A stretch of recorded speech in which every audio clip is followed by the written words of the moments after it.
የሀዲያ ስፖርት መሰናዷችን አሁንም እንደቀጠለ ነው። የእንግዳ ሰዓታችን ላይ እንገኛለን። እንግዳችንን በጥቂቱ እናስተዋውቃችሁ።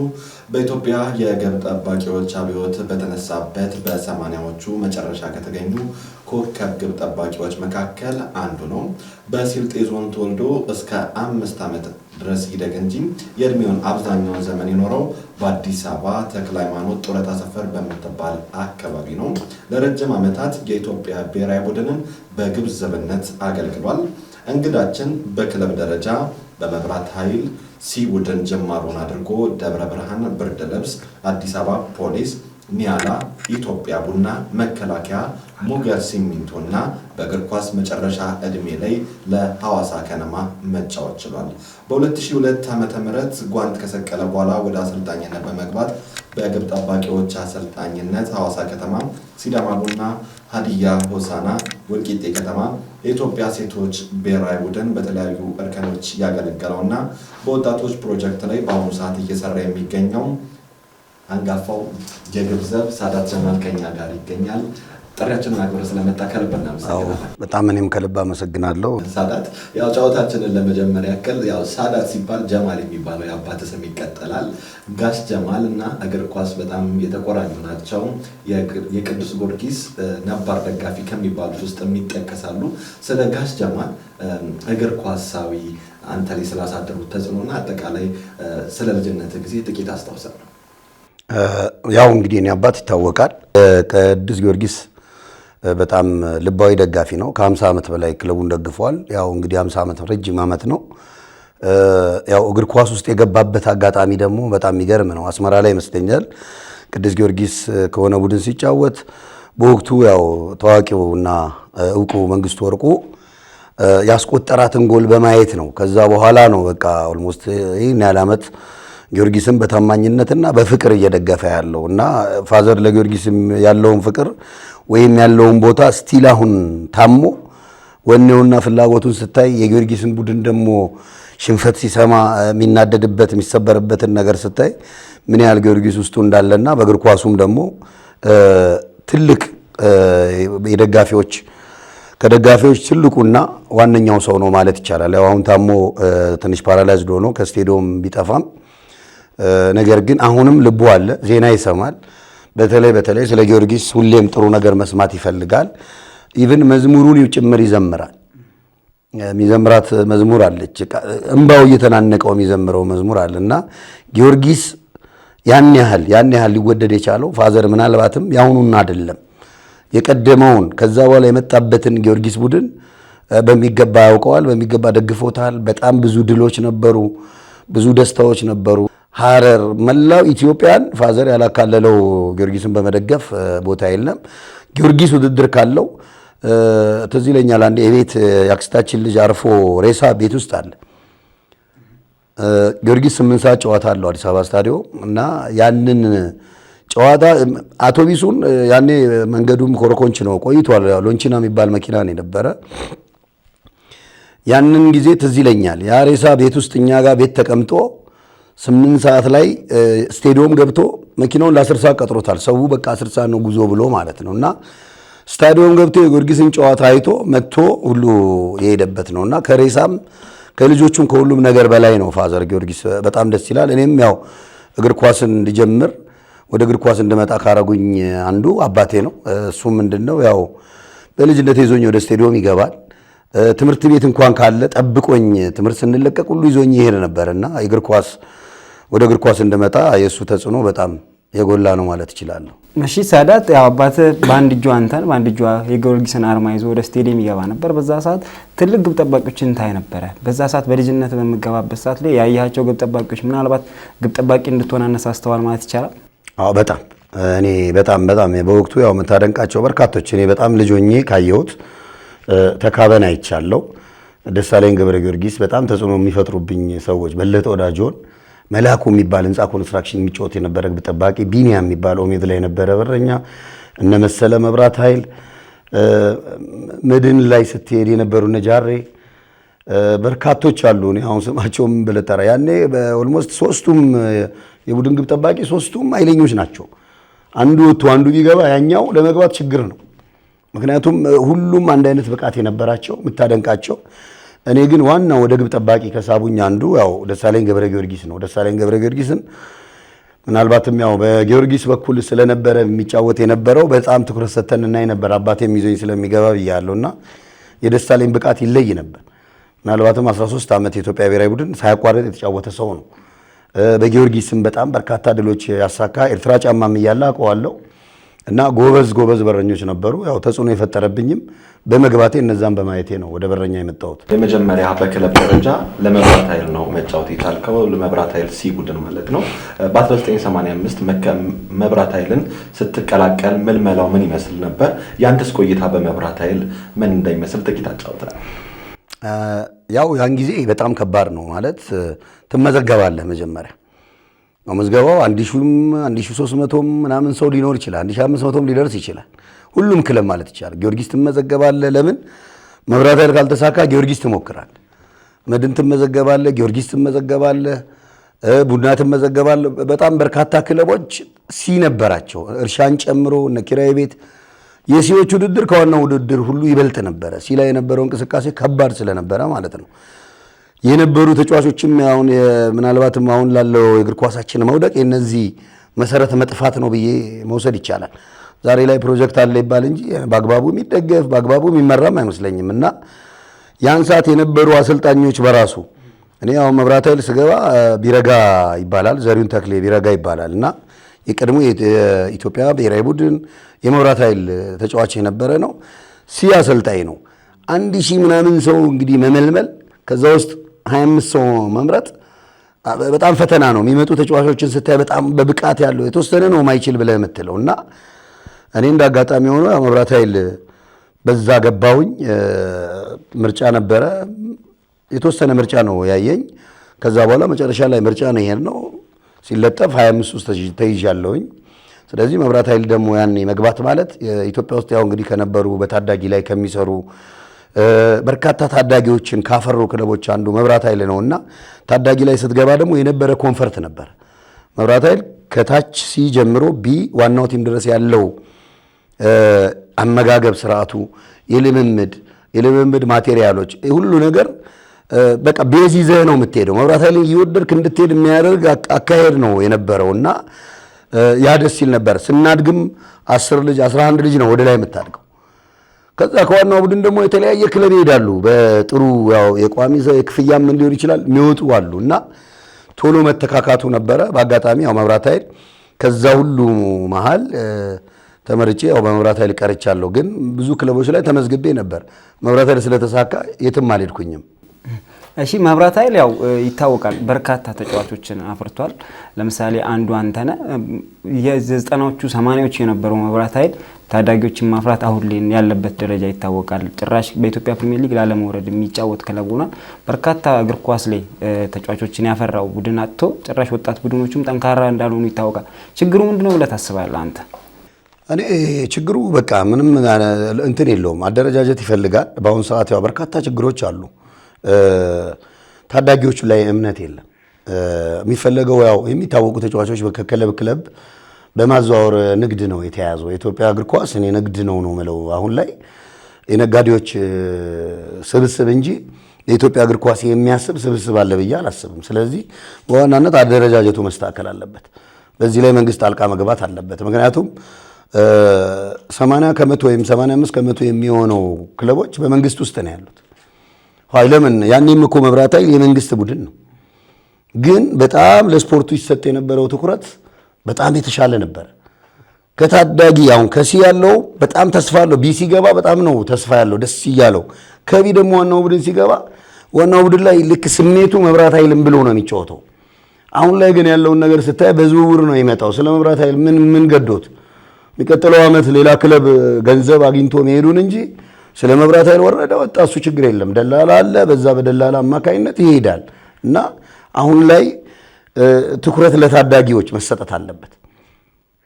በታዳጊ ደረጃም ስትሄድ እኮ ችግሮች አሉ። እውነተኛና ትክክለኛ ታዳጊዎች ተመርጠው እውነት ይገባሉ። የሚችሉ ልጆች በየቤት ወድቀዋል፣ በየመንደር ናቸው። ስለዚህ አሁን ከሚችሉት ታዳጊዎች ባልተናነሰ በጣም ኢትዮጵያን ከፍ ማድረግ የሚችሉ ይህን እግር ኳስ መታደግ የሚችሉ በርካታ ተጫዋቾች በየቤት በየመንደር ቀርተዋል። ድሮ እኮ መብራት ኃይል ስንጫወት ኦልሞስት የሀብታም ልጅ ተብሎ ውስን ነው፣ በጣም ውስን ነው። ሁላችንም የድሃ ልጆች ነን። ለዚህ ነው ጠንክረን ዓላማ ይዘን እንሰራና ዛሬ በቃ በዝውውር ነው በገንዘብ በድለላ ሆኗል። ተስፋ አስቆራጭ ነገር ነው ያለው። ወጣቱም ወደ እግር ኳስ እንዲመጣ የሚገፋፋው ነገር የለም። ስለዚህ አደረጃጀቱ መስተካከል አለበት። ያኔ ቢረጋ ለምሳሌ መብራት ኃይል ቡድን የጠፋው መቼ ነው? አንደኛ ወደ ግዢ የገባ ጊዜ ነው። ቢረጋ ወንድሜ ሲያስገባ ሲመልምሎ አስብ እንግዲህ ከዛ ሁሉ በጥራት ነው መልምሎ የሚያስገባው። በገሌ የለም። አሁን እኮ ሰራተኛው መገሌን ያዝልኝ ይላል። ኮታ በቃ እንትኑም ይሄን አድርግልኝ ይላል። እና ታዳጊውስ በምን ታይቶ እንዴት ይምጣ? እንደዚህ አይነት ነገሮች እስከ ታች ድረስ ነው ያሉት። በቃ እግር ኳስ አሁን ገንዘብ ነው የሚል ነገር አለ። ሁሉም ሰው በሚያውቀው መንገድ ይሄዳል። ታዳጊውም ላይ አንደር 20 አንደር 17 ላይ በዚህ ይግባልኝ እየተባለ እንዴት ብለህ አንተ ተስፋ ያላቸውን ምንም የማያውቁ ምስኪን ህፃናቶች ይዘቁ በቃ ፌል ነው የሚያደርጉት። ከተወሰነ ጊዜ በኋላ ተስፋ ያጡና ፌል ያደርጋሉ። እኛ ታዳጊ ላይ እየሰራን ነው። ስንት አቅም ያላቸው ልጆች አሉ፣ ግን ማንም አይፈልግልህም። ለመውሰድ ላይ አያስቡትም። ምክንያቱም ያው በደላላና በእንደዚህ በዝውውር የተያያዙ ነገሮች አሉ እና የኢትዮጵያ ስፖርት እኔ መንግስት ጣልቃ ገብቶ ካላስተካከለው በስተቀር ያውም አሁን ሰዓት ላይ እንደዚህ አይነት አመለካከት ያላቸው ሰዎች በሙሉ ሳይጠፉ ይስተካከላል ብዬም አላስብም እና በጣም ከባድ ነው። አደረጃጀቶች መስተካከል አለባቸው። መብራት ኃይል ወደ ግዢ ከገባ በኋላ ነው መብራት ኃይል ማጣት የጀመረው። 1990 እና 93 የሊጉ ሻምፒዮን ሲሆን ከወጣት ቡድን ባገኛቸው ተጫዋቾች እንደሆነ ይታወቃል። በብዛት ያየ ነው የራሱን ልጆች ማፍራት ካቆመ በኋላ ለኢትዮጵያ እግር ኳስ መስጠት ካቆመ በኋላ ይመስለኛል። ምንም ጥያቄ የለውም። ይሄ እኮ ትክክል ነው። መብራት ኃይል በ90ዎቹ ጋሻጎስ በያዙት ሰዓት ጋሻጎስ ስንት ተጫዋች ነው ያሳደጉት?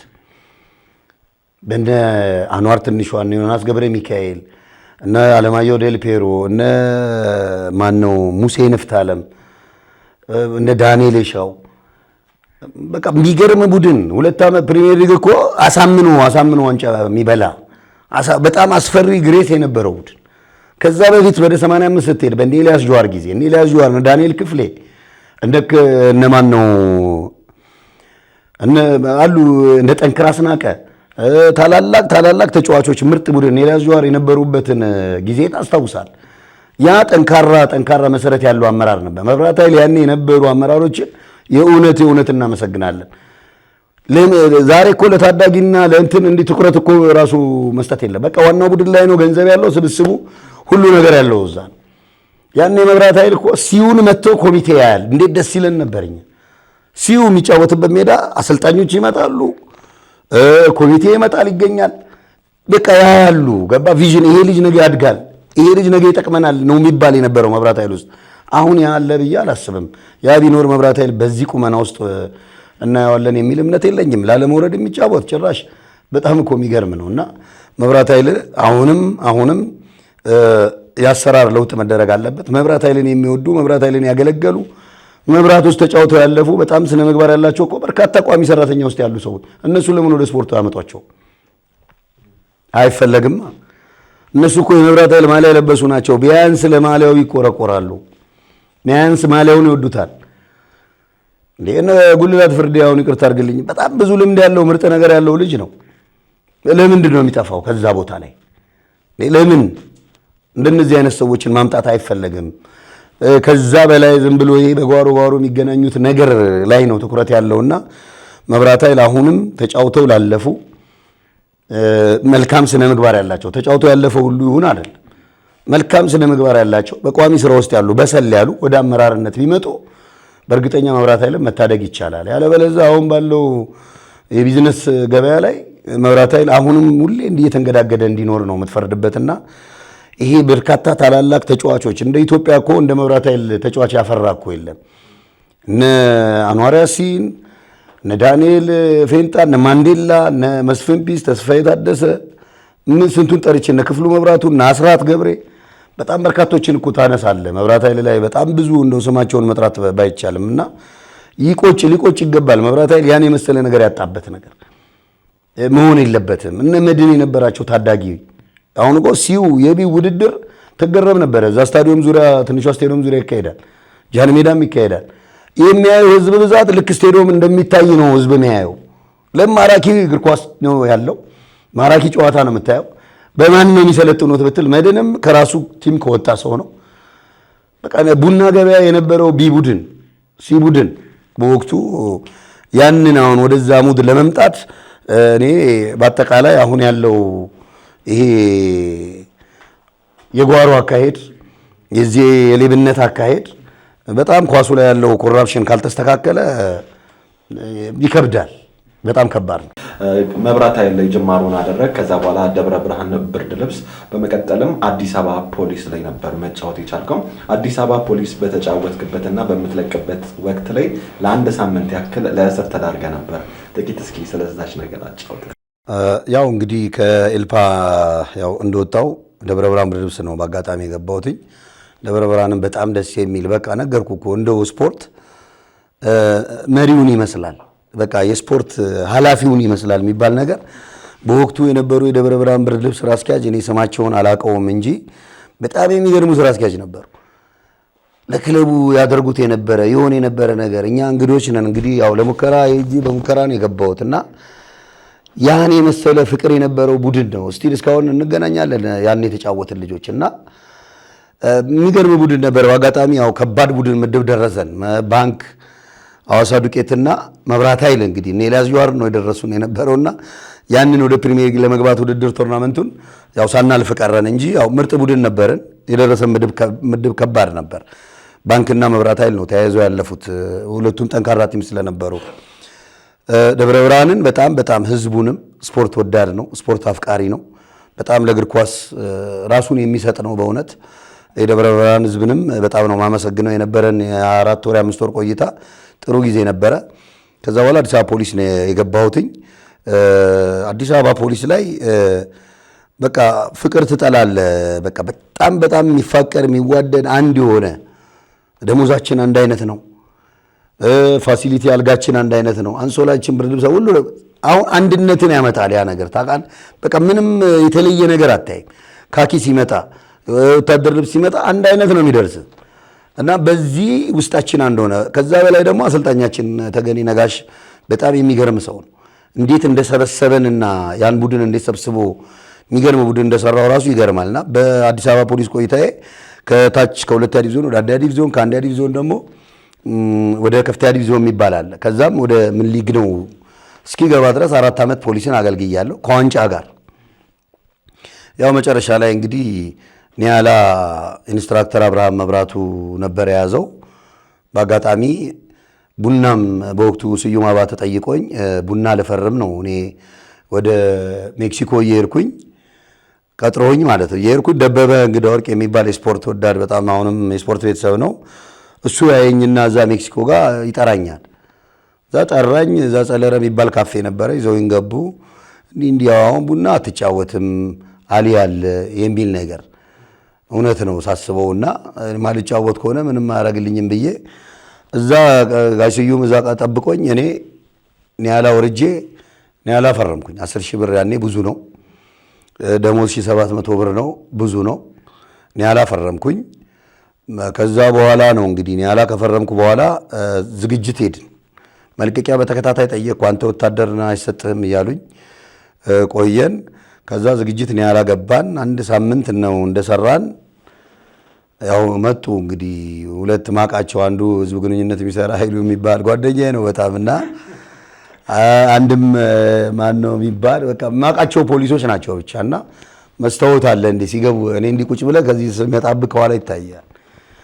አየውና እንዴ አይዱ ምንድነው ምናምን ለኔ ሽጉጥ ታወጣለህ? ኧረ እባክህ እኔ እኮ አዲስ አበባ ፖሊስ ለፍቼ ደክሜ ነው የተጫወትኩት። ተነስ ዝም በል አንተ ምናምን አለና ካቴና ታስሮልኝ አዲስ አበባ መጣው። አዲስ አበባ ያው ኮሚሽነር በጣም ስለሚወዱኝ ነው። አዲስ አበባ ፖሊስ ባይዘው ያን ያደረገው እኔን እንደወጣ ስላልፈለገ ነው። እኔን በጣም ስለሚያምኑብኝ ስለሚወዱኝ፣ ሰራዊቱ በሙሉ ወደኛል፣ ክለቡ ወደኛል እና እኔን በዛች ማስፈራሪያ ወደ ቡድኑ ለመመለስ ነው እነሱ ያደረጉት እንጂ እኔን ለመጉዳት እኔን የሆነ ነገር እናደርጋለን ብለው አስበውም አይደለም። የመጨረሻ እንትናቸውን ነው የተጠቀሙት። ከዛ ገባን። ያው እስር ቤት ቆየሁኝ 7 ቀን ስቆይ አባቴ ፍርድ ቤት ሄዶ ጠየቀ። ያው ልጄ እንግዲህ ያለምንም ጥያቄ እንደዚህ 7 ቀን ሆኖታል ብሎ አለ። ከዛ ፍርድ ቤት እንድቀርብ ተደረገ። ያው ፍርድ ቤቱም በወቅቱ ፖሊስ መልቀቅ ይቻላል መብትህ ነው፣ ይሄ 7 ዓመት የሚል እንትን አልነበረምና ፖሊስ በነፃ ለቀቀኝ። ከዛ በኋላ በቃ ኒያላ ማመን አልቻሉም። ምክንያቱም የመጣሁበት አመጣጥ መመለስ አይመስልም ነበር እና በአንድ ሳምንት ጊዜ ውስጥ ወዲያው ተመልሼ ወደ ኒያላ ገባሁኝ ማለት ነው። እና ፖሊስ በታሰርኩበት ሰዓት ላይ በርካታ እዛ ውስጥ ያሉ ሰራዊት አባላት ከቤትም ምግብ አይመጣልኝም ነበር።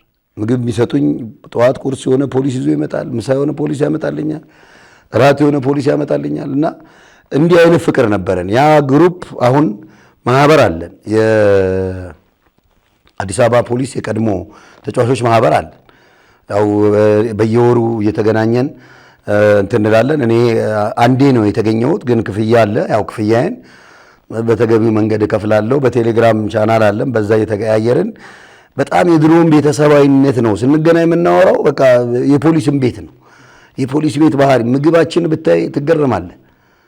በቃ አመጋገባችን በጣም የተለየ ነበረ። ባሻ አልማዝ የምትባል ቡድን መሪ ነበረች፣ ሴት ናት። እና እሷን ደግሞ ማመስገን እናታችን ማለት ናት። ለስፖርተኛ የሚያስፈልግ ነገር ለስፖርተኛ አስፈላጊ ነገሮችን ሁሉ በማድረግ የተለየች እናት ናት። እና እኔ ፖሊስ ቤት ስዩም ጎንፌ የሚባል 100 አለቃ ስዩም የሚባል ነበርና ያኔ ሁሉን ነገር መዝናናት ሲያምረን የሆነ ነገር ስንፈልግ እሱ ነው እየከፈለልን ያዝናናን ሁሉ ነበርና ቡድናችንም ውጤታማ ስለነበረ አፍሮ የሚመጣ ፖሊስ የለም። ሁሌ አሸንፈን ነው የምንመጣው፣ ሽንፈት የለም። በጣም ጠንካራ ቡድን ነበርና ዞሮ ዞሮ ያው ፖሊስ በጣም ወደው ማከብረው ለኔ በቃ እንደውም የወደፊት እግር ኳስ ጨዋታዬን ወደዚህ እንድደርስ ብዙ ሰርቼ በጣም የተቀየርኩበት ቤት ነው ማለት እችላለሁና አዲስ አበባ ፖሊስን በዚህ አጋጣሚ አሰረኝ ሳይሆን እንደው እንትን ነው እንደተንከባከበኝ ነው የምቆጥረው። ፍቅርም ጭምር ነው ለአንተ ያለ ቦታ የሚያሳይ ይመስለኛል በወቅቱ። በአጠቃላይ ከዛ በኋላ ወደ ኒያላ አመራ። በኢንስትራክተር አብርሃም መብራቱ የሚሰለጥነው ኒያላ ገባ። በዛ ቡድን ላይ ከኢንስትራክተር ጋር በቅርቡ በህይወት ያጣ ነው ወለየውም ጭምር ነበር ሙልጌታ ከበደ። ምን ይመስል ነበር የወለየውና የሙልጌታ አጠቃላይ ሰለሙልጌታም ደግሞ የተወሰነ እንድትነግረን እንፈልጋለን። ያው እኔ ወለየው እንግዲህ በጣም የቅርብ ሰው ነው ማለት ይቻላል። እንገናኛለን፣ አብረን የምንቀመጥባቸው የምናወራቸው ስቴዲየም አካባቢ ያው ምናልባትም በጣም መልካም ሰውና ጥሩ ሰው የሚባል ጌታ ዘሩ የሚባል ምናልባት ታዋቂ ሰው ነው። ጌታ የመረብ ኳስ ስራ አስፈጻሚም ነበረ፣ ቡድንም ነበረው፣ አትሌቲክስ ቡድንም ነበረው፣ የመረብ ኳስ ቡድንም ነበረው። ግለሰብ ሆኖ ግን እንደ ተቋም ቡድን የሚይዝ አሁን መረብ ኳስ ክለብ ሲይዝ መረብ ኳስ ቡድን የሆነ ክለብ ነው ሲበትን፣ አንደኛ ለልጆቹ አዘነ፣ ሁለተኛ ለስፖርቱ እንዳይጠፋ አዝኖ ያን ያደረገ ሰው ነው ጌታ ዘሩን በዚህ አጋጣሚ እያመሰገንኩኝ። ጌታ ለተቸገሩ ተጫዋቾች የሚደግፍ የተቸገረ ስፖርተኛም በሙሉ ባለው አቅም የሚደግፍ ሰው ነው። ሳይናገር አያወራም በቃና ሰውም እንዲያወራለት የሚፈልግ ሰው አይደለም ጌታና በሱ ከሚደገፉ አንዱ በዋናነት ሙልጌታ ነበር። ሙልጌታ እንደፈለገች ትበላለች፣ እንደፈለገች ትጠጣለች፣ እንደፈለገች ነው የሚያረጋት። በጣም ይወዳታል፣ በጣም ያከብራታልና በዛ አጋጣሚ ስቴዲየም እንገናኛለን፣ ስለ ታሪክ እናነሳለን። ሙሌ ያው ስላለፈው ታሪክ ስታወራ ደስ ይልሃል። ቁጭ ብላ እንደዚህ ወሬዋ ሁሉ እየጣመህ ነው እንትን የምትለውና ምንም አትፈራም፣ ፊት ለፊት ነው የምትናገረው። በእግር ኳስ ተጫዋችነት ዘመኗ ደግሞ እኔ ልጅ ሆኜ ካየሁት ድንቅ አጥቂ ማለት ይቻላል እስካሁን ድረስ ላይ አልቻልኩም። ሙልጌታ ከበደ እንደው ዝም ብለህ አጥቂ ብለህ የምታልፈው ሰው አይደለም። በጣም የተለየ አሁን ምን አለ ያኔ እንደዚህ እንዳሁን ጊዜ ፌስቡኩ፣ ኦንላይኑ፣ መተላለፊያው፣ ዲኤስቲቪው ምናምኑ ቢኖር ዛሬ ሙልጌታ ከበደ የለም። ወይ አርሰናል ነው የሚጫወተው ወይ የሆነ ቦታ ነው የሚጫወተው። በዛ ዘመን የነበሩ ተጫዋቾች ያው ይሄ በደርግ ዘመን የነበረ ፕሮፌሽናሊዝም አይቻልም እንጂ በወቅቱ በጣም በርካታ ሰዎች የተለያየ ሀገር ሄደው መጫወት ይችሉ ነበር። ከነዛ ውስጥ አንዱ ትልቁ ሙሌ ነውና በብሔራዊ ቡድን ያሳየ የነበረው ስቴዲየም ስትገባ እኮ ሙሌ ካለ ጎል አለ። በቃ የቡና የጊዮርጊስ ደጋፊ በቃ ሙሌ ኳስ ከያዘ የሚቀመጥ የለም ብድግ ነው የሚለው። በቃ የሆነ ነገር ጎል ያገባል በሚል በቃ ብድግ ነው የሚለው። ስቴዲየም ድፍን ስቴዲየም ቆሞ ነው ያ የሙልጌታን ኳስ እስኪያልቅ የሚያየውና ጎል ሲያገባ ደግሞ ስቴዲየሙ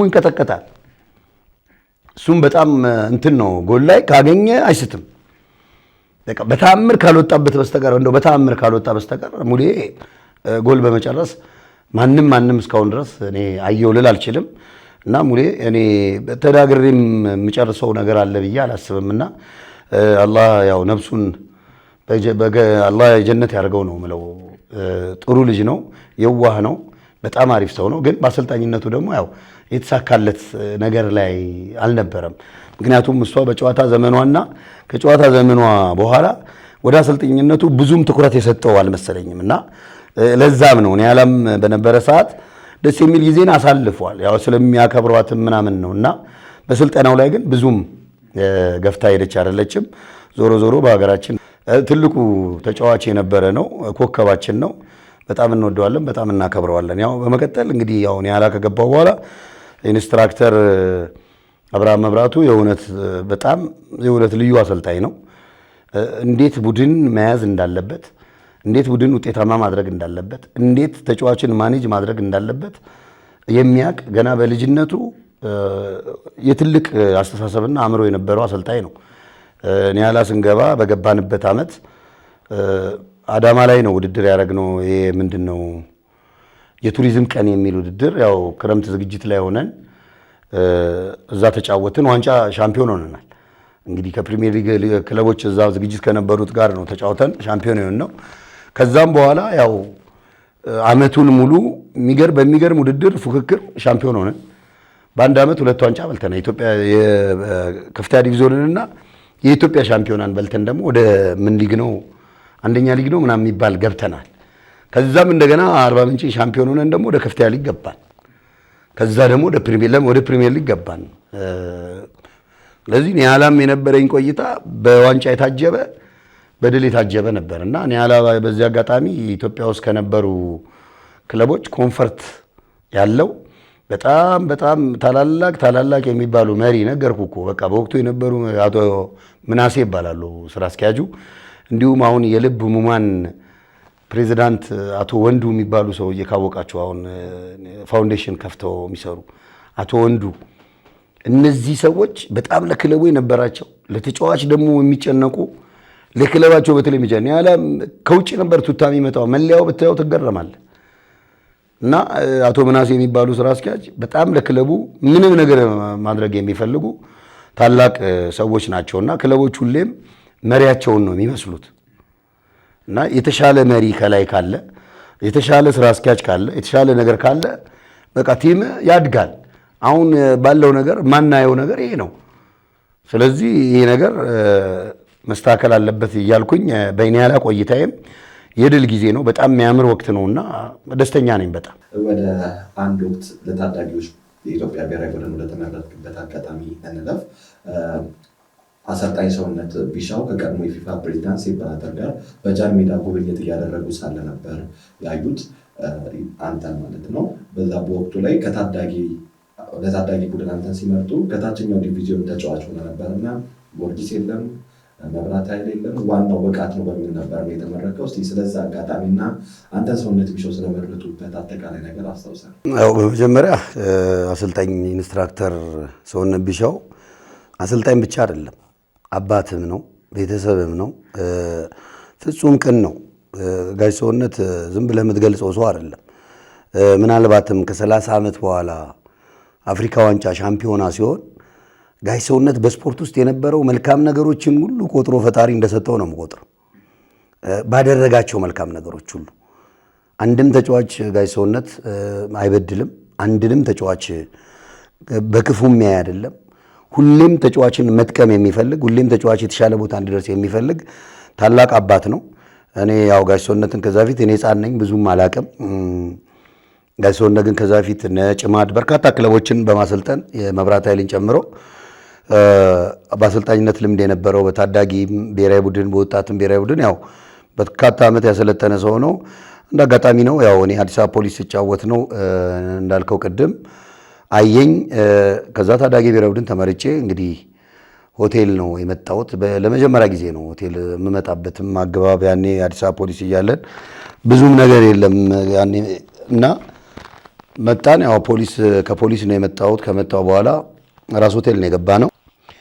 ራስ ሆቴል ገባሁኝ። ከዛ በኋላ ያው ወደ ልምምር ነው የገባ ነው። ልምምር ላይ ያኔ ልጅነቱም አለ በደንብ እንሰራለን፣ ጥሩ ነን እና ጋሽ ሰውነት ያው ሁሌም የሚያምነው ትልቅ ክለብ ስለመጣ ከዚህ ክለብ ስለመጣ ምናምን አይደለም። ሁሌም የጋሽ ሰውነት እምነት ብቃት ላይ ነው።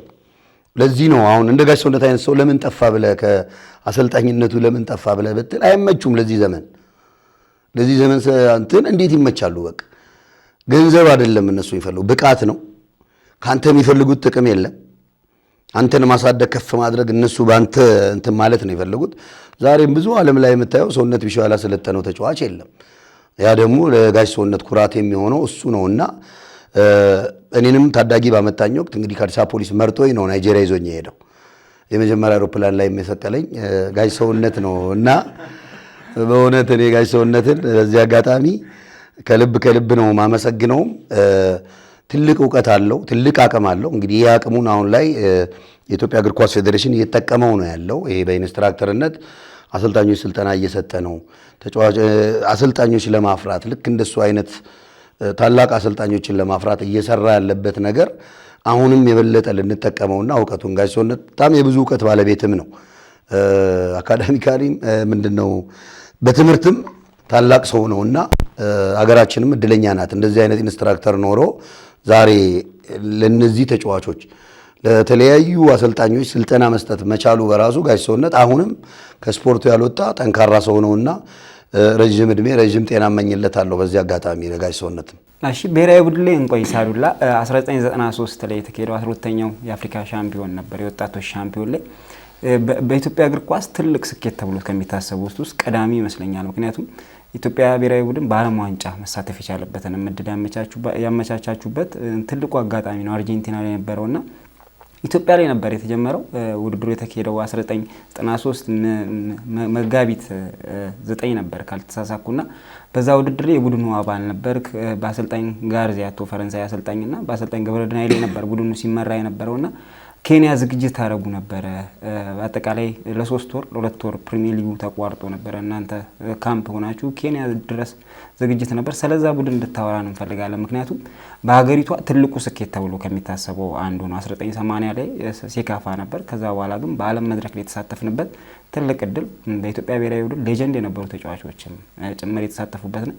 የዛ ቡድን ግብ ጠባቂ ነበርክ። ምን ይመስል ነበር ውድድሩ?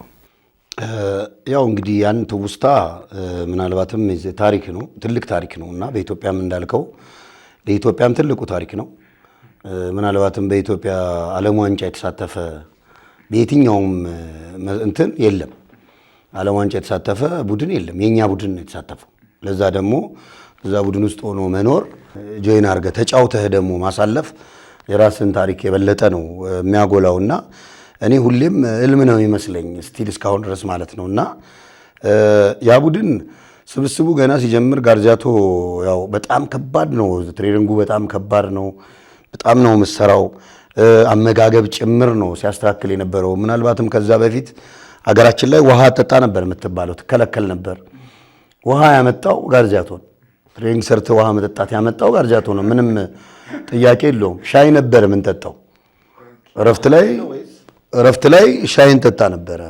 ስቴዲየም ይመጣልሃል ሻይ እና ተጠጣ ነበረ እና ውሃ እንትን ትንፋሽን እንትን ይላል ምናምን ነበር ሲባል የነበረውና የመጀመሪያ መጥቶ ጋርዚያቶ ነው ውሃ እንድንጠጣ አደረገ። ትጥቅ በፊት ተጫውተ ተመልሳለህ ምናምን ነበር። ጋርዚያቶ መጥቶ ነው አንድ ቱታ ምናምን ነበር ሊሰጥ የሚችለው። ጋርዚያቶ መጥቶ ግን ሙሉ የሻማ ኮተን የወክ የምናምን ነጠላ ጫማ ምንም የቀረ ነገር የለም እና ጋርዚያቶ የመሰረት ጥሏል። ያንን መሰረት ከትጥቅ ጀምሮ ሌላ ደግሞ ወዳጅነት እንግዲህ እንደተባለው ኬንያ አንድ ወር ነው የቆየ ነው። 3 የወዳጅነት ጨዋታ አድርገን ነው የመጣ ነው። ኬንያ ቆይታችን ደግሞ በጣም የሚያምር ነበረ። በጣም ብዙ ኢትዮጵያውያኖች ይከታተሉን ነበር። ያረፍነው ምንድነው ከዋና ከተማው ትንሽ ወጣ ይላል። ኬሲሲቲ የሚባል ዩኒቨርሲቲ ግቢ ውስጥ ገስት ሃውስ ውስጥ ነበር ያረፍነውና እዛ ነው። ምግባችን በጣም ምርጥ ነው። ያው ጋርዚያቶ በሚሰጠው ትዕዛዝ ነው የምትመገበው የሚመጣል ምግብ እና እዛ ያው የአንድ ወሩን ጊዜ ያሳለፍነው ትዝታ በጣም ያምራል። ብዙ ፓርኮች አሉ ኬንያ ስንጎበኝ። እንደውም አጋጣሚ ጆን ባርነስን አገኘን። ከጆን ባርነስ ጋር ያው ለማስታወሻ ፎቶ ተነስተናል። ጆን ባረስን ያው የኢትዮጵያ ብሔራዊ ቡድን ተጫዋቾች መሆናችን ሁሉ ነገር ነው። በጣም ደስ ብሎት ከኛ ጋር ጆይን ያደረገበት ሁኔታ አለ። ከዛ በኋላ ቡድናችንም ያው እዛ ውድድር ላይ በደንብ የሚገባ አይቶ ከዛም አዲስ አበባ ስንመጣ እንግዲህ ከአንድ ወር ቆይታ በኋላ ነው አዲስ አበባ የመጣ ነው። ስንመጣ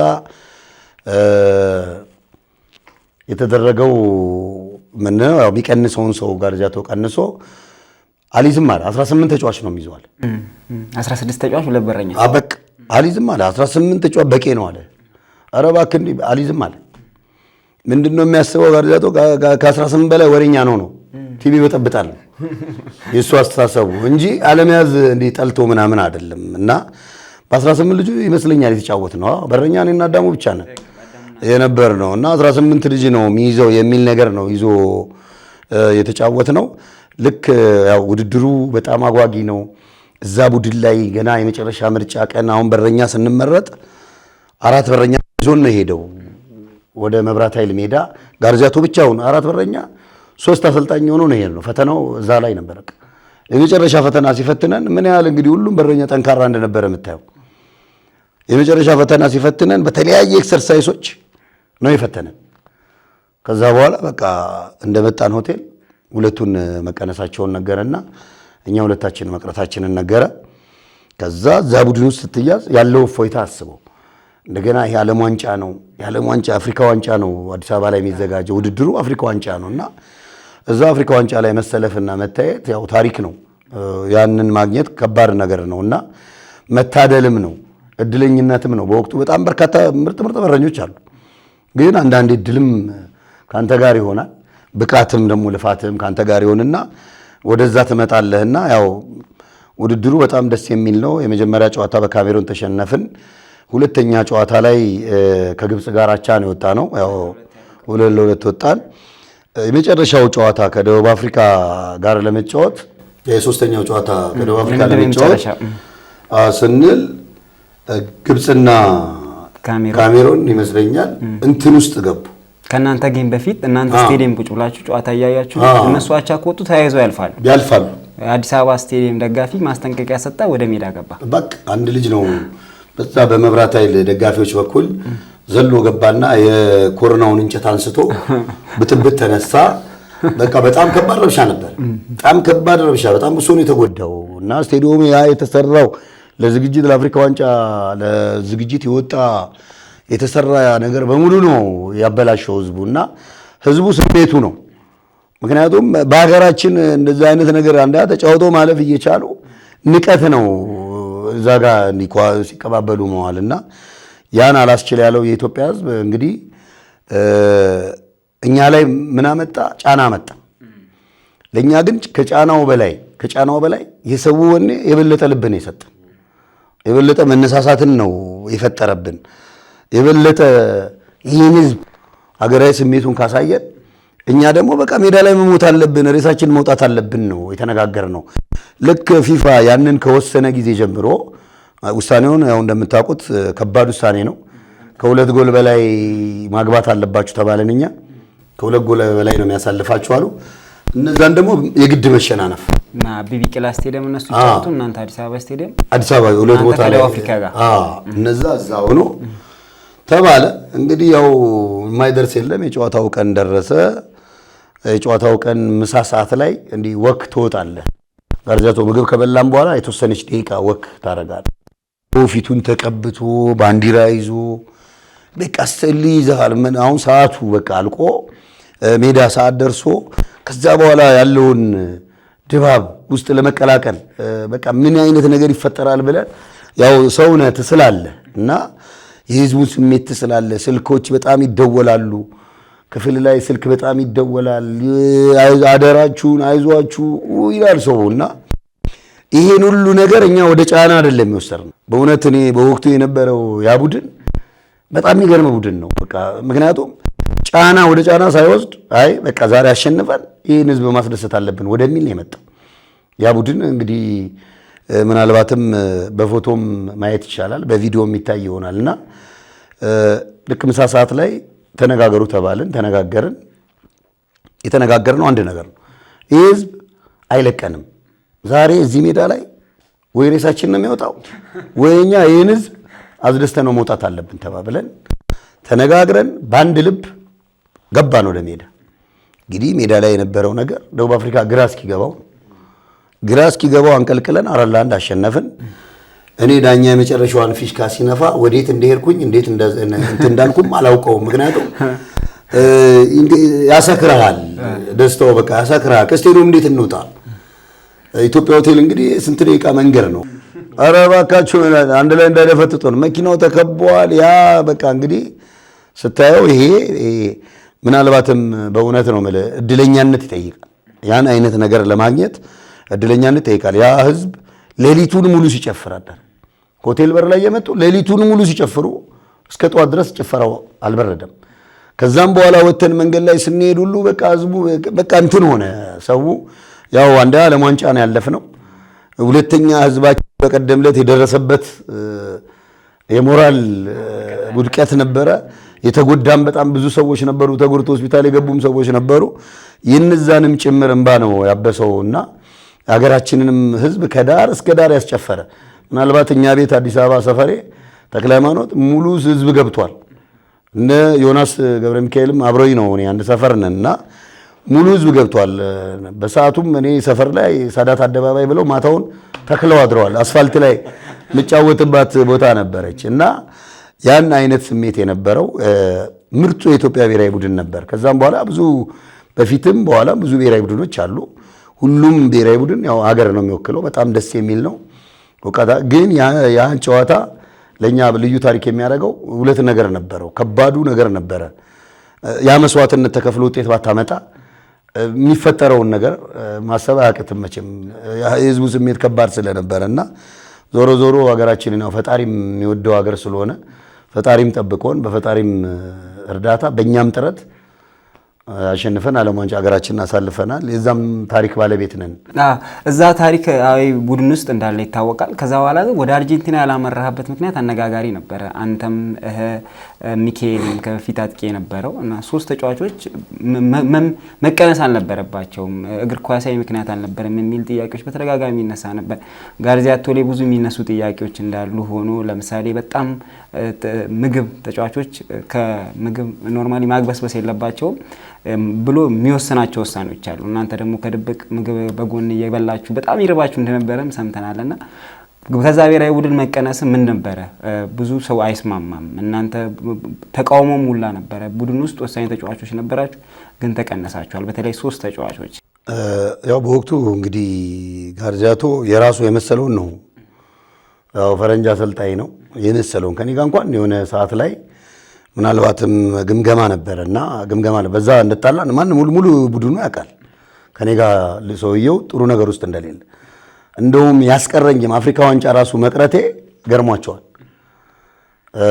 ስብሰባ ግምገማ ተብሎ ያው ትሬኒንግ ከበደን ምናምን በሚለው እኔ እንድናገር ተደረገ። እኔ ተናገርኩኝ።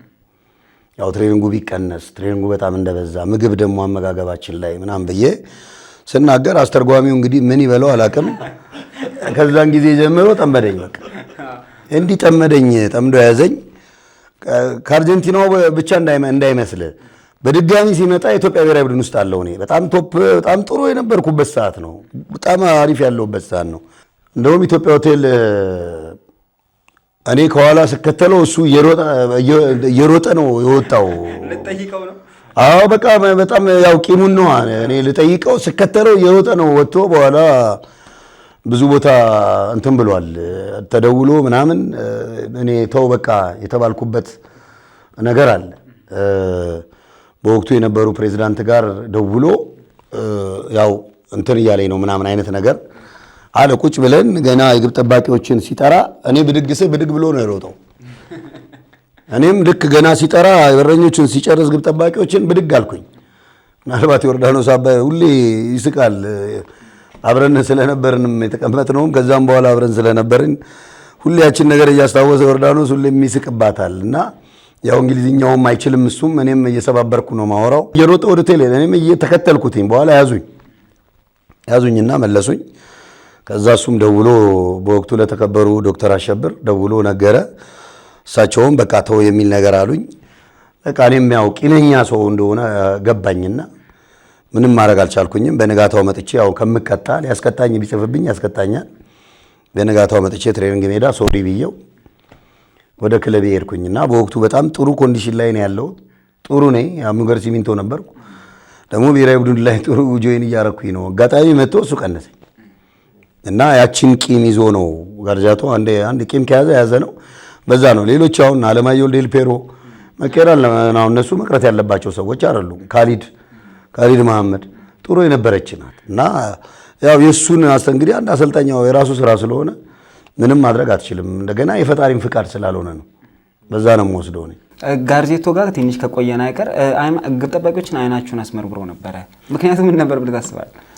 እንግዲህ ያው ምን ምክንያት እንደሆነ አላውቅም። እኔ ትንሽ ቢቆይ በመነጽር ይጫወቱም ቢለን ይችላል። እኛ ያን ያለ ዓመት እንግዲህ ኳስ ስንይዝ በአይናችን ነው። ምን አይነት ሕክምና ይታከሙ ብሎ እንዳሰበ እኔ አላውቅምና ትንሽ ምናልባትም ቢቆይ ኖሮ ወይም በተወሰነ ጊዜ በኋላ የበረኛ ችግር በነበረበት ሰዓት ቢመጣ ምንም በቃ ምን ሊል እንደሚችል አስበው እና በዛ ሰዓት ሁሉም ጎበዝ ነው። ደያስ አለ፣ እኔ ያለው ሰለሞን የምትባል ጎበዝ በረኛ ነበረች፣ ጠፋች አርጀንቲና ላይ እና ምንም የማይሆን ምክንያት ነው። ዝም ብሎ ነው እንትን ያለውና ሁሉንም ነው ደግሞ የሚወነጅለው። በረኛ በመወንጀል ነው በቃ ጨርሶ የሄደው እና ጋርጃቶ ባዘው ጎበዝ አሰልጣኝ ነው። በጣም ስትሮንግ የሆነ ቡድን መስራት ይችላል። እንትኑን ታሪኩን መደበቅ አይቻልም። አቅም የነበረው ብቃት የነበረው በጣም የሚለፋ ስፖርቱን የሚወድ በእውቀት ነው የሚያሰራው። ልምምዶቹን ራሱ ግራ ይገባል የሚያሰራቸው ልምምዶች እና ጎበዝ አሰልጣኝ ነው። ለእኔ ታሪካዊ አሰልጣኝ ነው።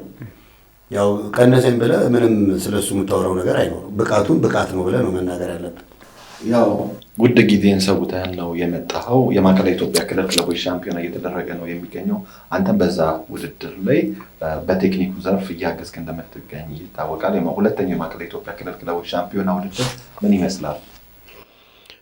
ያው እኔ ዘንድሮ እንግዲህ ሁለተኛው የማዕከላዊ ኢትዮጵያ እግር ኳስ ውድድር ክለቦች ሻምፒዮና በጣም ካጀማመሩ ጀምሮ በጣም የሚያምር አሁንም እየሄደበት ያለው ሂደት በጣም ደስ የሚል ምክንያቱም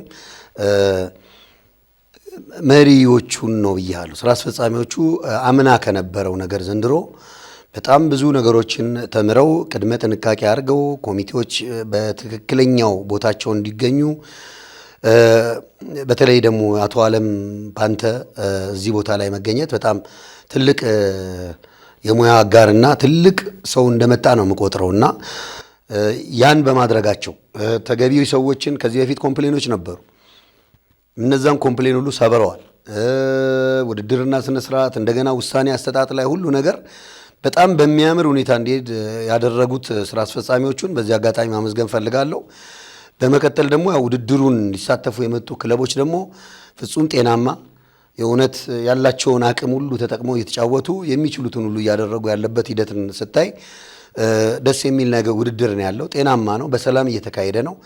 ስለዚህ የዚህ የማዕከላዊ ኢትዮጵያ ክልል እግር ኳስ የሚያድግበት ጊዜ ሩቅ ነው የሚል እንትኑ የለኝም። ምክንያቱም አሁን ባለው የፌዴሬሽኑ ጥንካሬ ነገ ትልቅ የእግር ኳስ እንትኖች ይኖራሉ ብዬ አስባለሁ። በቀጣይም ሊግ አስበዋል፣ የማዕከላዊ ኢትዮጵያ ክልል ሊግ። ይሄ ደግሞ ትልቅ መነቃቃት የሚፈጥር ዞኖችንም ልዩ ወረዳዎችንም ጭምር እግር ኳስ ከፍ የሚያደርግ ለተመልካቹም ለሕዝቡም ጭምር የድሮውን ትውስታ ይዞ እንዲመጣ እግር ኳስ አንደኛ ከዚህ ሄዶ ስልጤ መጫወት፣ ከስልጤ ተነስቶ ወልቂጤ መጫወት የሕዝብ ለሕዝብ ግንኙነቱንም እግር ኳሱንም እዛም አካባቢ ለሚፈጠሩ ታዳጊዎችም ጭምር የበለጠ ሞራል የሚሆን ነውና ሊግም አስበዋል። ስለዚህ የስራ አስፈጻሚ እየሄደበት ያለ መንገድ ደስ ይላል። ሌላው ደግሞ ውድድሩ ጤናማ እንዲሆን ካረጉት ነገር አንዱ ከዚህ በፊት ደንብ እዚህ መጥቶ ነበር የሚነበበው። አሁን ግን ለክለቦች ቀድሞ ከ15 ቀን በፊት ነው የተላከው። ስለዚህ የዚህ ደንብ መውጣት አሁን ላይ ለሚደረጉ ስራዎች በሙሉ በር የከፈተ በጣም ጤናማ ውድድር ሆኖ እንዲሄድ የሚደረጉ ደግሞ ከህግ ውጭ የሆኑ ነገሮች ደግሞ ለውሳኔ የማይቸገሩበት ኮምፕሌኖች የጠፉበት ጭቅጭቆች የጠፉበት በጥሩ ሁኔታ እየተካሄደ ያለ ውድድር ነውና አሁንም በድጋሚ ያው ያሉትን የተመደብ ነው ከቴክኒክ ጀምሮ እስከ ኮሚሽነር ሁሉንም ለዚህ ውድድር አስተዋጽኦ እያደረጉ ስለሆነ እናመሰግናለን። ሌላው ሆሳዕና ከተማን ነው። በጥሩ ስታዲየም ነው ውድድር እየተካሄደ ያለው። በእንደዚህ አይነት ሜዳ ባይሆን አንደኛ እግር ኳስም ይበላሻል፣ ሁለት በጣም ስፖርትን በሚወዱ ጥሩ ተመልካቾች እየተካሄደ ነው ያለው። እኔ በጣም ማደንቀው የሆሳዕናን ደጋፊ አንድ ማደንቅለት ነገር አለ።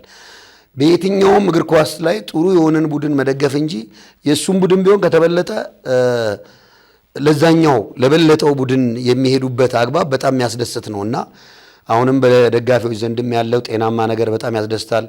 ከጥበቃው ጀምሮ እንዲሁም ሆቴል አሁን አይተናል። እንግዲህ ቢያንስ ክለቦች ሊይዙት የሚችል ሆቴል ላይ ዞኖች አርፈው ስታይ ምን ያህል ሆሳዕና ከተማም ለስፖርተኞች ምቹ የሆነች በምግብም ደግሞ እንደምናየው ነው ማለት ሁላችንም ያቅማችንን እንደ አቅም የምትስተናገድበት የምግብ ችግር የሌለበት መንደሩ ሁሉ ምግብ ቤት ነው።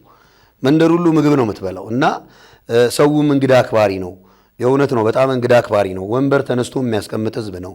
በየምግብ ቤቱ ስትገባ እንግዳን እንዴት አድርጎ እንደሚያከብሩ እያየን ነው። ስታዲየሙም እኮ ትልቁ ሰውዬ ለእኔ አንተ እንግዳ ነህ ብሎ ተነስቶ ያስቀምጣልና በዚህ አጋጣሚ ሀዲያንም ህዝብ በጣም እናመሰግናለን። ብዙ ለውጦች እያየን ነው። እነዚህ ለውጦች ደግሞ የክልል ከተማ ነው። ይሄ የክልል ከተማ ነገ አንድ ኢንተርናሽናል ስቴዲየም እንጠብቃለን፣ ትልቅ ስቴዲየም። ነገ አፍሪካ ዋንጫ ምን ቢመጣ በጣም በርካታ ምርጥ ሆቴሎች አሉን፣ የሚያሰጋ ስላልሆነ ማለት ነው። ነገ ሀዲያ ሆሳዕናም ቢያልፍ አገሩ ላይ መጫወት አለበት የሚል ራዕይም ሊኖር ይገባል። እንደ ክልል ደግሞ አንድ ዘመናዊ ስቴዲየም እንደሚያስፈልገን ጥርጥር የለውም። ኮሪደሩ ሲያልቅ ደግሞ ሆሳዕና የቱሪስት መዳረሻ የቱሪስት ሀገር አሁንም ናት፣ ግን የበለጠ እንድትሆን እየተሰራ ያለው ነገር በጣም አስደሳች ነው። የውስጥ ለውስጥ አስፋልቱ መንደሮቹን ሁሉ ስትገባ የምታያቸው ነገሮች ደስ ይላሉና እንዲህ አይነት ከተማ ላይ ደግሞ ይሄን ሁሉ ክለብ በፍቅር ያለምንም ችግር አስተናግደህ መሸኘት ቀላል ነገር አይደለም። የአልጋ ችግር ሳይኖር የምግብ ችግር ሳይኖር የመጡ ክለቦች በያዙት ገንዘብ ልክ የሚስተናገዱበት ከተማ ማግኘት ከባድ ስለሆነ ይህንን እድል ወስዶ በዚህ ልክ እያስተናገደ ያለው የሆሳዕና ከተማንም በጣም እናመሰግናለን። አመሰግናለሁ። ከሳዳት ጋር የምናደርገው ቆይታ ይቀጥላል። ሰፊ ቆይታ ነው እያደረገን ያለ ነው ከሳዳት ጋር። እንደሚታወቀው ክፍል 2ቱን በቀጣይ ሳምንት ይዘን የምንመጣ ይሆናል። ስለ ተጫዋችነቱ፣ አጠቃላይ ስለ አሰልጣኝነት ህይወቱ ሰፊ ቆይታ ነው የምናደርግ የሆነው። የሀዲያ ስፖርት ከስቱዲዮ ከመሸጋገሪያ በኋላ ይቀጥላል። ከሳዳት ጋር ደግሞ ሳምንት እንመለሳለን።